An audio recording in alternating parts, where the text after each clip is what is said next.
Hi అండి. ఈరోజు మన రెసిపీ వచ్చేసి బీట్రూట్ బొండా అండి.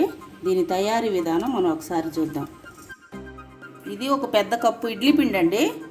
దీంట్లో ఒక కప్పు మైదా వేస్తున్నాను.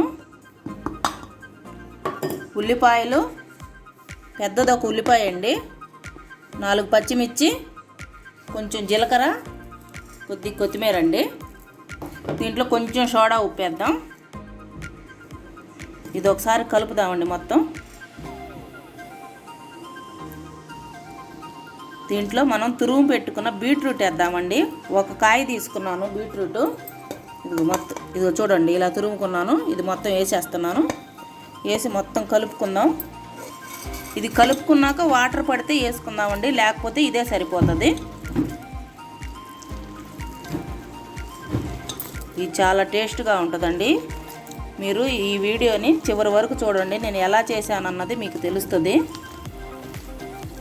ఇదిగో చూడండి, ఇలా వచ్చిందండి. నేను వాటర్ ఏం పోయలేదు, మొత్తం సరిపోయింది. దీన్ని మనం ఒక 5 నిమిషాలు పక్కన పెట్టి ఆయిల్ వేడి పెట్టుకుందామండి. ఈలోపు ఆయిల్ వేడైందండి. ఇప్పుడు వేసేస్తున్నాను. ఇది చూడండి పిండి ఎలా వచ్చిందో. దీంట్లో నేను ఒక్క చుక్క వాటర్ కూడా పోయలేదండి, సరిపోయింది. ఇప్పుడు వేసేద్దాం. మీరు చిన్నవి కావాలంటే చిన్నవి వేసుకోవచ్చు, పెద్దవి కావాలంటే పెద్దవి వేసుకోవచ్చు అండి. నేను చిన్నవి వేసి చూపిస్తున్నాను, మీకు నచ్చినట్టు వేసుకోవచ్చు.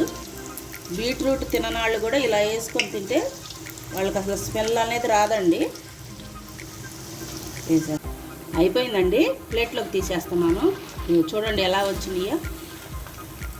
ప్లేట్లోకి తీసుకుందాం ఇప్పుడు.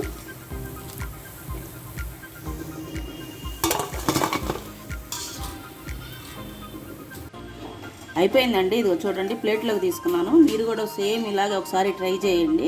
మా వీడియో కనుక మీకు నచ్చితే లైక్ చేసి, షేర్ చేసి, సబ్స్క్రైబ్ చేయండి. ఇంకో వీడియోతో మళ్ళీ కలుద్దాం.